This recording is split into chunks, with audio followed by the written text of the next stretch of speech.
Milton is a town that's growing very quickly.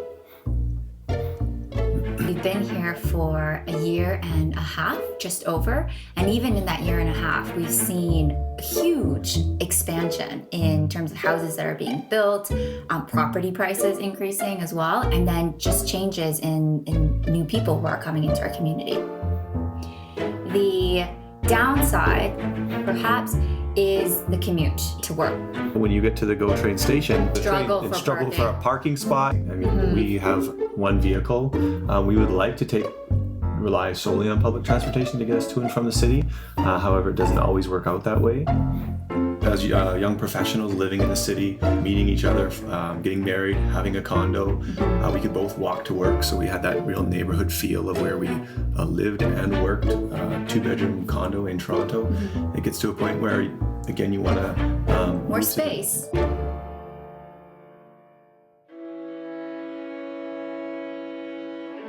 The history of Toronto's urban growth is fascinating in part because it's a tale of two very different patterns. In the 20th century, growth was all about moving outwards.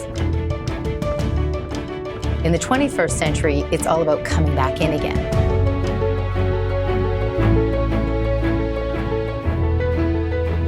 The Places to Grow Act is a part of the regional approach to how we build the future of regional Toronto, known as the Greater Golden Horseshoe. And its purpose, of course, was to see how we accommodate economic growth and population growth and all of the things that we need in order to accommodate that growth. Since the Second World War, we have taken in, on an average of somewhere between 100 and 120,000 people from all parts of the world every year. That's an extraordinary growth. It's had an extraordinary impact on the demography of the place. That's why we became, and are now, one of the great diverse city regions of the world. There are many different ways to tell the story of how cities have evolved over the 20th century, but certainly one of them is to tell the story of transportation. Essentially, form has followed whatever is our mode of mobility. In 1891, with the advent of the electric streetcar, we saw the development of our streetcar suburbs. The streetcar suburbs are a fabulous period. They've left us a tremendous legacy. Mimico, North Toronto, Leaside, these were all compact, walkable, transit-oriented neighborhoods that had main streets with two-story buildings and relatively dense housing that corresponded to that streetcar corridor. They tended to be, though, very walkable because then once people got off the streetcar, they were at most a 10-minute walk. Historically, people lived and worked much closer together. We started to decouple what was perceived at that time as what we call the dirty downtown to the clean pastoral suburbs. The car was making it more easily available for people to live further apart. We moved from this notion of a shared collective in a very sort of contained area to a more individualistic society. We designed our communities away from the centers and the downtowns further out. And that was the beginning of a different understanding about what the good life was. A park for 6,000 cars. Just one of the attractions of Yorkdale Plaza, Canada's biggest all-under-one-roof shopping centre. It was open in time for Toronto's Christmas spending spree. Having bought all you can think of, you can relax in luxurious surroundings to gather strength. Because eventually, you have to tear yourself away from all that comfort, face Toronto's icy blasts, and go home.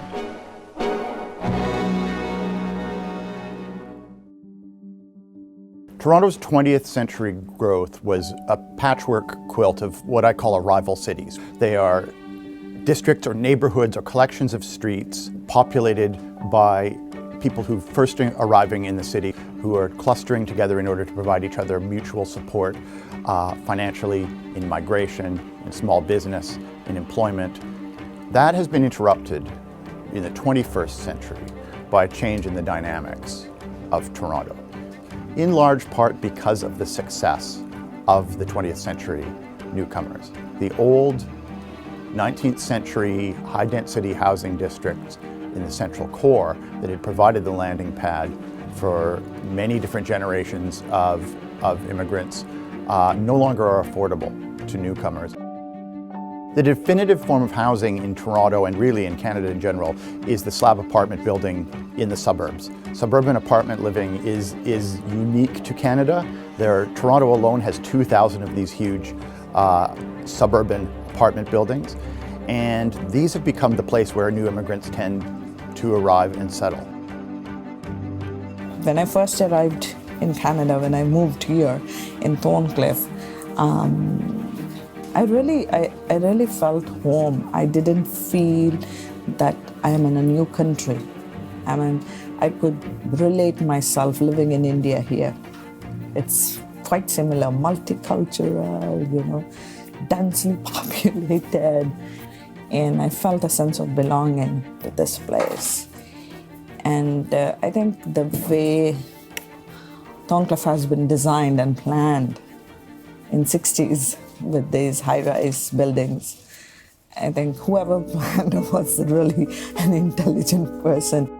So when we look at the origin of the influence for these tower neighborhoods, they came from some really great models. And one of them was in Stockholm. It was a new suburb of Stockholm. And it still today is kind of the model for smart growth in the suburbs. There's a new metro line. They built the community around it. Outside of the metro line, there's a square and shops. Around that is high rises and then some bungalows. And so that's what was used at City Council to argue for Thorncliffe and to argue for Flemington. And they were very much trying to do the same things. And then as the region grew and they pointed to Thorncliffe and Flemington to build the hundreds of other apartment neighborhoods, those ideas were kind of, loosely used. But the idea of convenience and the idea of how tightly that mixed use happened kind of got slowly spread further and further apart.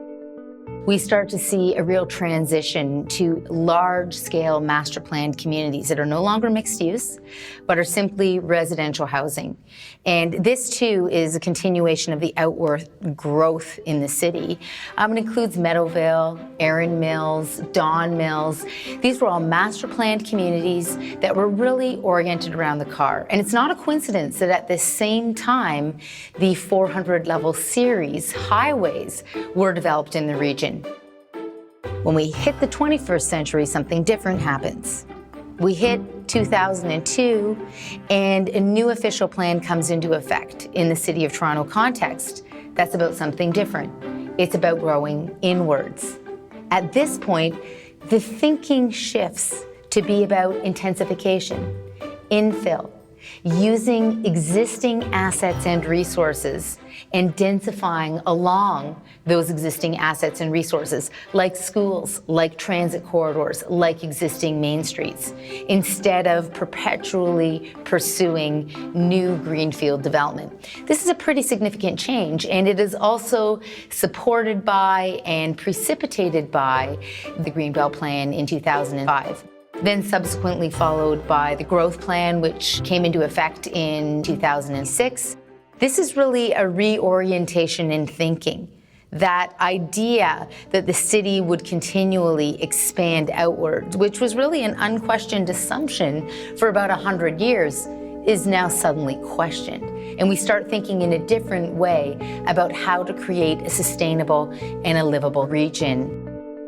My best friend is a real estate developer. He is a huge advocate of living in the city and families living in the city. So he supports the argument that families can live in Toronto. Have fulfilling lives in the Toronto. City, yeah. And that condo developers are moving in that direction. I find it to be so much easier to be active in Milton than in the city because, yes, walkability to get groceries, to do window shopping is different in Milton, but at the same time, it's so much safer and easier to ride your bike to places here. Mm-hmm. And for families, like friends of ours who have multiple kids, getting them to different sports is so much easier. You're not fighting traffic, and there's just a lot more community spaces for these activities to take place. There needs to be a notion that we bring together those things that allow people to live a full life in a community. There needs to be, for sure, a much smarter way of combining provincial investment and municipal investment in relation to public transit and the building of compact, strong communities. We can't continue to sprawl and deliver on the promise of transit-oriented communities.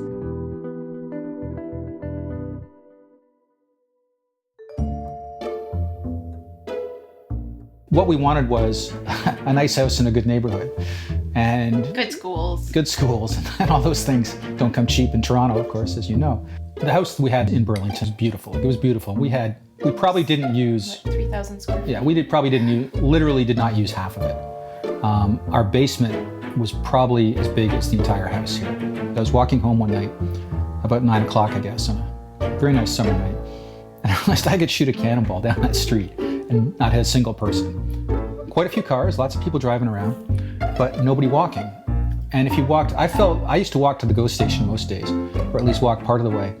And I felt like people were staring at me out of their windows and going, what's the guy doing on the street? Because you didn't. The only time you talked to people was when you got into your car. So it was very lonely. One of the reasons the growth plan came forward as such a critical policy framework had to do both with land consumption, loss of valuable farmland, environmental sustainability, and mitigating extreme weather events, but also at a very basic level, quality of life. Sprawl results in an inefficient and dysfunctional region. It costs about $125,000 per mile to repave a standard road every 15 to 20 years. And if you're doing that with low density houses, there's no way they're paying enough taxes to really cover that cost. And that's just the road, not even the sewer, the power, all the rest of the infrastructure. And as our suburbs are aging, more and more communities are really finding out that the maintenance costs are really unaffordable. So the growth plan responds to these challenges of sprawl, essentially, by creating a regional vision. It also created a set of rules to level the playing field, essentially, when it comes to planning. Municipalities had to look inward and plan for growth through intensification before they looked outwards and created new communities, essentially. This was a huge change. This was a huge change to the status quo that was happening. And it is directly a result of the province responding to this condition of sprawl. Policy follows people. Planning follows people. Queen Elizabeth, the absolute monarch of the United Kingdom in the 1600s, was, she had a Places to Grow, which is a darn great wall around the city of London. Could she stop sprawl even by chopping people's head off? No. She used to go out there, chop people's head off, rip the darn stuff down. Sprawl still happened. And by the way, that sprawl we now regard as being those wonderful neighborhoods that we all love to live in and visit in London. So you shouldn't fight those trends. You won't win. What you have to do is bend with them. And luckily, those macro forces of the economy are actually helping create the kind of more compact, more transit-friendly, and more pedestrian-oriented city that we need.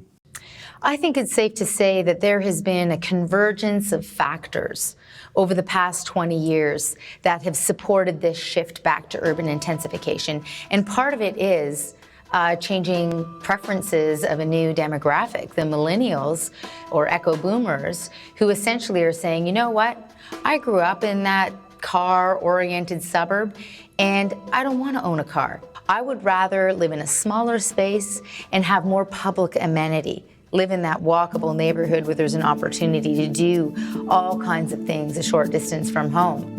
In Burlington, you didn't see people from your backyard. You'd see them when you walked out to the car. And so any sort of social contact you had was arranged. You'd say, okay, how about next Tuesday you're gonna do this? Here I go out in the backyard and I see my neighbor and his daughter's out there and my son plays with his daughter and we have a beer. Right, absolutely. Or they're coming home, we see their car come home, and the kids just want to, oh, I see you, let's go play. And it's just haphazard, and it happens, and it's fluid, and it's lovely. And organic. We know we need densities that can support transit and walking. At the end of the day, transit only works if it in fact is embedded in a mixture of uses at densities that can support a level of service that will in turn be competitive with getting around in your car. Yonge and Finch and Yonge and Sheppard is a perfect example of that.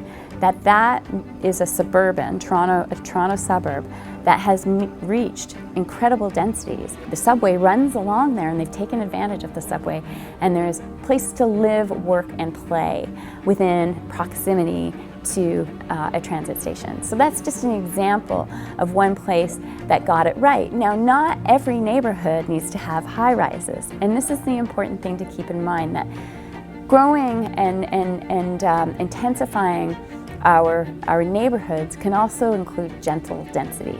And gentle density is things like adding some laneway houses, adding some mid-rise buildings, which are 5 to 11 stories, along some of the avenues where we do have transit lines. Our neighborhoods are evolving and changing right across the GTA, whether you live in a suburban community, whether you live downtown, or somewhere in between. Change is going to be part of the conversation today. It's going to be part of the conversation in the future. The reality is that we have about 100,000 people coming to this region every year, which means 36,000 new households are being formed. That's a lot of housing that's being built across the region, and it takes many forms, but as we shift towards more intensification and more sustainable development, the reality is more of that development is going to occur within existing communities, and those are points of friction. Dundas West Station, where there was the proposed Giraffe high-rise. That was a very appropriate level of density. We have a major transit hub there. There's a subway, there's 4 streetcar lines, there's the GO station, and now there's the Union Pearson Express. It's a major mobility hub. You need to serve that type of transit service with development. Otherwise, you squander all of that potential. That development was not approved at the OMB. It was ruled that it was not appropriate for the low-density neighborhood. Leaside is today a very desirable neighborhood. It's on the Eglinton Crosstown, which is so the transit's there, the desirable neighborhood is there, and the city is encouraging, understandably, they're encouraging intensification along that line. And the community basically supports that. This is their plan for development on Eglinton, essentially mid-rise. And people basically went to the meetings and basically agreed with that plan, that concept. But what in fact coming in from the developers is not this kind of development. It's way, way bigger. It's not mid-rise, it's tall development. Just the amount of development being proposed in these current proposals is something like 40% of Leaside's population. So that's clearly dramatic and very worrisome. It's pretty obvious that the focus of development in Toronto is on the young, the broad young corridor, which includes Leaside.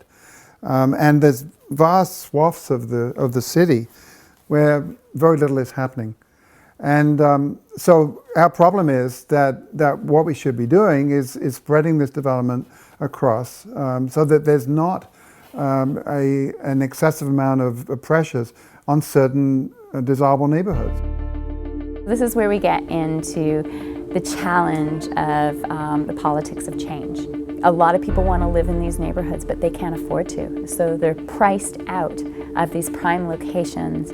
Not everybody can live in a single detached home next to a transit station, but they can live in mid-rises, they can live in townhouses, they can live in high-rises, they can live in all kinds of different options that are available that can accommodate families of different sizes and families of different incomes.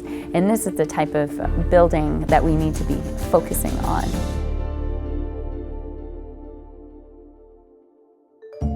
When we moved here, Oakville was houses. The area we're living in now was nothing. I mean, it was, a combination of fields and forests.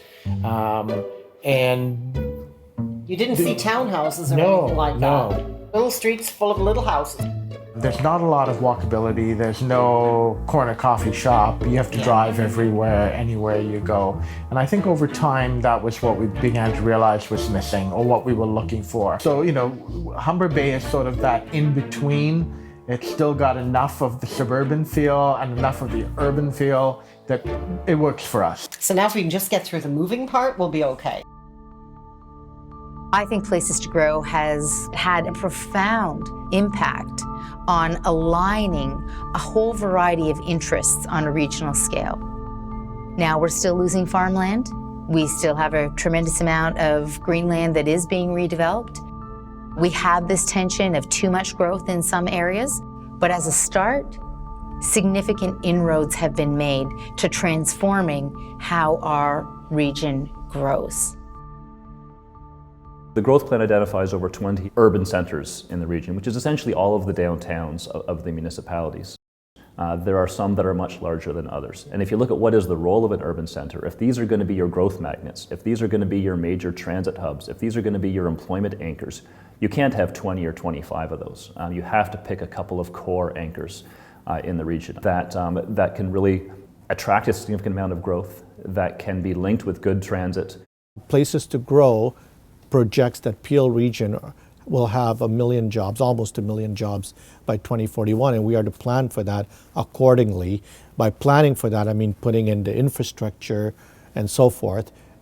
Putting in the infrastructure means significant capital expenditure to accommodate that future growth. However, the jobs are not happening. There has been a fundamental shift in employment, not just in Peel region, but in the Greater Toronto area, and I believe in the nation. And that shift has been a move away from manufacturing. So we're planning for 1 million jobs. I don't believe that's going to be realized by 2041. We are in a situation of debt because of the fact that we've put infrastructure in the ground. The residential's happened and they've paid for their portion of the infrastructure, but the employment hasn't happened. We're losing manufacturing jobs by the hundreds of thousands over the last 10 to 15 years. But we're actually gaining jobs in the knowledge-intensive economy, in finance, in ICT, in the creative economy sectors. And those sectors demand the kinds of urban conditions that smart growth, that compact communities offer. And these are where the growth plan can play an important role. One of the next challenges for planning is not to try to over-codify things, not to try to over-plan, but to create the stage, create the framework that lets a lot of people, a lot of citizens and residents and entrepreneurs play with it and shape it and mold it and make it their own. And that's what I think is going to create really great urban places. We're not just building highways which trigger urban sprawl, building residential communities, and then there's congestion, so you're building another highway, which triggers urban sprawl. That cycle is finished. We're building cities. And in building cities and growing the economy and providing places for people to thrive and prosper, there's that sense of optimism. Climate change has become a major factor in all of our thinking. So planning today for environmental sustainability is an absolute requirement. We no longer need to be doing our background research and analysis as to whether this matters or not. We can just step outside the door. And we know that planning for climate change, planning for adaptation, but also ensuring that our city and our city regions are more resilient in the future, this is not optional. It's a required. It has now become the center of our discipline as urban planners. Everything we're now going to be doing, whether it's got to do with the building of what we call complete communities, compact, strong communities, transportation, investment in transit, that's also an economic opportunity because we're going to be changing the procedures and the processes and the products that we need in the future in order to deal with climate change. That's all economic innovation. The conditions that the growth plan is striving for, higher density, more mixed communities, more concentrations of employment, connections between employment and residents through transit. These are all conditions that allow things like district energy, which is locally generated energy, often fueled by renewable resources. These same conditions are required for district energy. And the outcome of that is essentially lower carbon emissions and a lower carbon footprint if we actually add that energy lens to the plan. We need to make sure that the economy that we're developing is in tune with the needs of climate change, the green economy. Any kind of growth in the 21st century, economic growth, jobs and opportunity, is going to require, first of all, that we understand what our requirements are to protect the natural heritage and watercourses and wetlands. The province specifically left an area between where was the settlement boundaries of the different municipalities in the Golden Horseshoe and what was the southern boundary of the Greenbelt. That was on purpose. It's something that, in fact, economists have now decided they better start valuing. And so that's why, for instance, we had the David Suzuki Foundation look at the natural assets in terms of the Greenbelt, and they came up with a figure of $2.3 billion a year are the services that are provided by the forest, the wetlands, the river systems in the Greenbelt. I think what's perhaps more of an issue is the growth plan and how that gets implemented, and whether we can actually start to see higher densities as the Crombie panel recommended, higher than what's in the current growth plan, and whether municipalities and developers will actually build those, and also whether the province will be brave enough to tie its infrastructure spending, particularly for transit, to municipalities achieving those targets. Not to be dramatic, but I feel like we are in a little bit of a crossroads right now, where as this generation of suburbs is aging and as this building stock is aging, that we're either going to take this opportunity to leverage this amazing set of circumstances to build a more sustainable city, a more inclusive city. The other side of that fork in the road is we become a more divided city. We know this is already happening, that these big chunks of our older suburbs continue to lack investment, that we don't create the policies or the financial tools to reinvest. I think the next round and the next generation of thinking is, how do we take this fantastic idea of complete communities and apply them to every community in the region? And I think once this first tranche of new LRTs is built and the first leg of the transit plan, you're going to find that there's a completely different relationship to the tower neighborhoods that are on the grid. Suddenly, if you're on a transit line, there's going to be interest in investing in those sites. And what we have to be really careful about is making sure that new investment does what it can to improve the existing neighborhood for the existing residents. How can a new condo being built in the open space around an older tower actually help cross-subsidize fixing up that tower, making it ecologically efficient, fixing the elevators, and making it a good place to live for the people who live there? We need to recognize that the new Toronto is in the places that we had thought of as being the outskirts, the bedroom communities, and that those places need the resources, they need the development to be the city of the next 3 million people. When I think of the opportunity, what does Toronto look like in 50 years? There is a trajectory and there is a future where there's a whole series of hotspots and higher density nodes that are like fantastic complete communities that are connected through transit and really convenient to get to. So it's sort of, if you look at the Yonge line, you've got, Yonge and Bloor, Yonge and St. Clair, Yonge and Eglinton, Yonge and Sheppard. That sort of thing could happen sort of throughout, sort of seeded on these already existing high density areas. Today's moving day. The movers showed up this morning. We've tested out the transit. It's going to take less than half the time that it did going from Oakville. Next week we start, back to work and doing it daily, and then we'll see how much we really love the TTC. One of the things we were worried about was that maybe the people, it would be different living in a condo and not knowing anybody, but honestly, it's really blown some of the stereotypes that I had. Sense of community and belonging somewhere, when I didn't think that was something that we would feel moving into the city. You can look around and see examples of places like Markham or Mississauga that are really starting to grab hold of this, of the decades of suburban sprawl and reining it in and trying to reverse that trend. And a lot of that is happening around the excitement of transit. They're building it all over the region. It's going to be connected. And what they're doing is they're building density around all of that rapid transit. They're building high rises and mid rises and commercial centers and office centers. Toronto is one of the greatest cities in the world, and I travel all over the place, and I'm awed by the architecture and all these things in these other cities. But whenever I come back to Toronto, there's always just that feeling of we just get along. There's just this sense of trust and this sense of we're all, the diversity is not a big deal. In fact, it's the best part. And I'm always shocked when I go to these great European cities and there's this undercurrent of those are the others, and it's just that doesn't exist here. That is so sacred and so special. And the way that we would lose that is if the drift between the rich neighborhoods and the poor neighborhoods, who's connected and who's not, gets to the point where there becomes animosity. And we just can't let that happen. A great risk is that the change happens and really leaves the people behind. The only way that we can continue to change in a sophisticated way is if we broaden the conversation. We bring as many people into a conversation about the future of the city and the future of the region, and we build understanding around why change is required, and we continually build our own knowledge base around how best to change and evolve as a region. The extent to which that is a broad, shared conversation will really determine our success.